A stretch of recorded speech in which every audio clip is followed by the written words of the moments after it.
Eu não era o tipo de cara que acreditava em amor à primeira vista. Sempre achei que relacionamentos se construíam com o tempo, com conversa, paciência, confiança. Mas quando conheci a Júlia, algo ali me tirou desse eixo cético. Ela chegou feito um vendaval, intensa, charmosa, imprevisível, e, quando vi, já estava mergulhado até o pescoço numa história que parecia grande demais para mim. Nos conhecemos numa festa de amigos em comum. Ela falava com todo mundo, gesticulava, ria alto, e mesmo assim parecia sozinha no meio da multidão. Me aproximei com uma piada boba, do tipo que eu usava quando não sabia o que dizer, e ela riu. De verdade. Riu com a cabeça jogada para trás e os olhos fixos nos meus.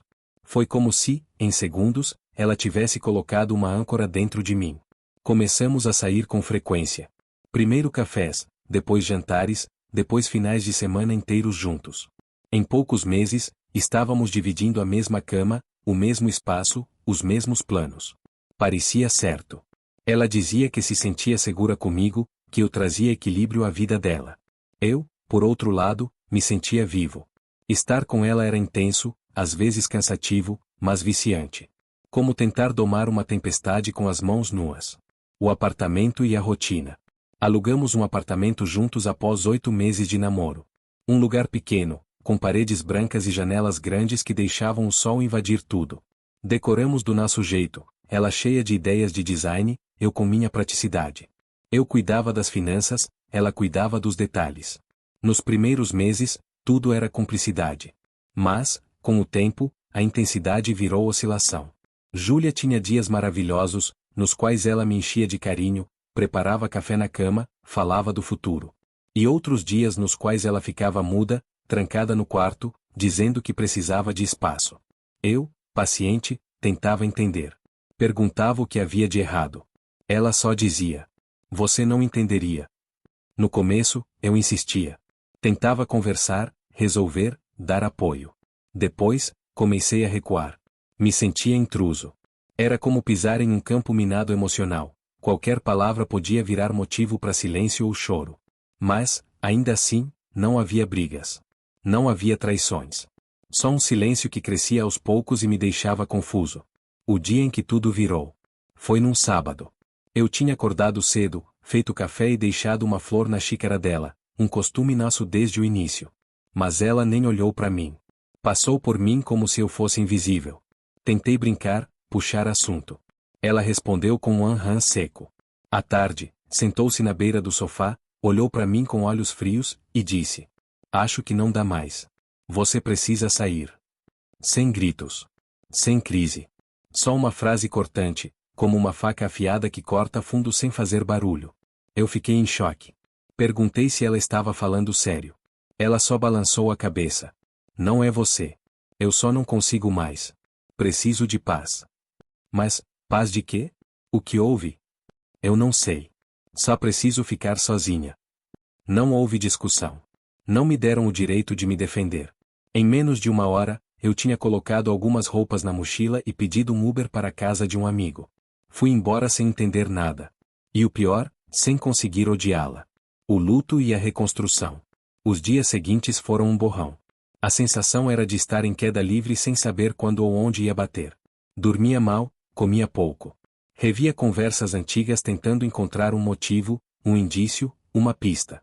Mas não havia nada. Apenas um distanciamento silencioso que culminou naquela cena surreal. Meus amigos ficaram revoltados. Disseram que eu merecia alguém mais estável, que aquilo era crueldade disfarçada de autoconhecimento. Eu os ouvia, mas não absorvia. Parte de mim ainda esperava que ela me ligasse e dissesse que foi um erro, que queria conversar. Mas ela não ligou. Ao invés disso, eu comecei a reconstruir minha vida. Voltei para casa dos meus pais por um tempo. Depois aluguei um kitnet perto do trabalho. Comecei a frequentar a academia, algo que ela sempre dizia que não combinava comigo. Entrei na terapia, passei a cuidar mais de mim, a fazer coisas que eu havia deixado de lado. Comecei até a sair com outras pessoas, sem compromisso. Foi nesse processo que percebi o quanto tinha me anulado naquela relação. O quanto eu havia moldado minha rotina, meus hábitos, minha identidade para caber no que ela precisava. E como, mesmo assim, fui descartado sem explicação. O retorno. 3 meses depois, às 2 da manhã, Meu celular vibrou com uma mensagem dela. Sonhei com você hoje. Sinto sua falta. Posso te ligar? Parei. O coração bateu rápido. Parte de mim queria ouvir aquela voz, entender o que houve. Outra parte queria deletar a mensagem e fingir que nunca existiu. Mas cedi. Atendi. Do outro lado da linha, ela estava chorando. Disse que a casa parecia vazia, que lembrava de mim em cada canto. Que ninguém fazia ela se sentir como eu fazia. Eu ouvi tudo em silêncio. Quando ela terminou, disse apenas: Você me tirou da sua vida sem aviso. Eu merecia ao menos uma explicação. Ela suspirou. Eu sei. Eu não soube lidar. Foi isso. Nenhum pedido de desculpas. Nenhuma vontade real de reconstruir. Só um resgate emocional. Uma tentativa de acalmar a própria culpa. Os meses seguintes. Desde então, virou hábito. Uma vez por mês, como um relógio emocional desajustado, ela manda mensagem. Às vezes é algo bobo, como lembrei de você vendo esse filme. Outras vezes, mais intensas, você foi o maior erro que cometi, eu devia ter te valorizado. Posso te ver? No início, eu respondia com cuidado. Depois, com frieza. Hoje, ignoro. Ela me procurou no Natal. No meu aniversário. No dia em que soube, por amigos em comum, que eu estava namorando. Tentou reaparecer como se nada tivesse acontecido. Mas algo dentro de mim mudou. A nova vida. Hoje estou em um relacionamento saudável. Com alguém que me escuta, que constrói comigo, que não foge diante do desconforto. Às vezes, ainda penso na Júlia, não com dor, mas com estranhamento. Como fui capaz de me anular tanto por alguém que me tirou da vida dela com a mesma facilidade com que se fecha uma porta? Ela continua tentando. Mandou mensagem no mês passado, dizendo que nunca mais amou ninguém como a mim. Mas agora, já não importa. Porque amor sem responsabilidade não passa de egoísmo. E carinho sem continuidade é só saudade disfarçada de remorso. O ciclo enfim se quebrou. Fui expulso da casa dela sem motivo. Fui excluído da vida dela sem chance de diálogo. E hoje, sou procurado todo mês por alguém que só percebeu meu valor depois que não havia mais nada para resgatar. Dessa história, levei muitas cicatrizes, mas também muitos aprendizados. O principal deles?